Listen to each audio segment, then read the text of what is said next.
যারা এখানে ডিজে বাজাবেন বলেছিলেন তারা দিল্লিতে গিয়ে বাঁশি বাজাচ্ছে, আর তার সুরও করুন। আপনারা দেখছেন বাংলা খবর ইউটিউব চ্যানেল। 2024-এর নির্বাচনের আগে যারা বলেছিলেন রবীন্দ্রসঙ্গীতের সঙ্গে ডিজেও বাজবে, তারা আজ দিল্লিতে বাঁশি বাজাচ্ছে। কি বললেন শ্রমিক ভট্টাচার্য, শোনাবো আপনাদের। চোখ রাখুন বাংলা খবর ইউটিউব চ্যানেলে। শুধু অ্যাডভান্টেজ পাওয়ার জন্য রাজনীতি বিজেপি কোনোদিন করেনি। অ্যাডভান্টেজ পাওয়ার রাজনীতি যদি বিজেপি করত, তাহলে 60-এর দশকে করতে পারতো, 70-এর দশকে করতে পারতো, 80-র দশকে করতে পারতো। আমাদের নির্দিষ্ট মতাদর্শ, কর্মসূচি এবং আমাদের অবস্থান ভারতবর্ষের মানুষের জানা, এবং তার উপরই ভিত্তি করে আমরা রাজনীতি করেছি। এখন তৃণমূল কংগ্রেস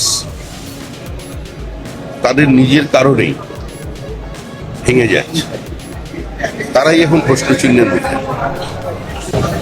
যারা এখানে ডিজে বাজাবেন বলেছিলেন তারা দিল্লিতে গিয়ে বাঁশি বাজাচ্ছে, আর তার সুরও করুন। কংগ্রেস এই মুহূর্তে একটা পরজীবী রাজনৈতিক দল হয়ে গেছে।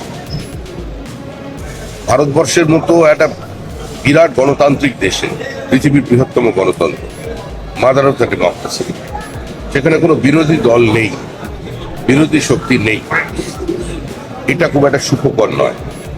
আমরা চাই একটা সংযত, সংবেদনশীল, দায়িত্বজ্ঞান সম্পন্ন বিরোধী শক্তি ভারতবর্ষে থাকুক, যেটার এখন অভাব দেখা যায়।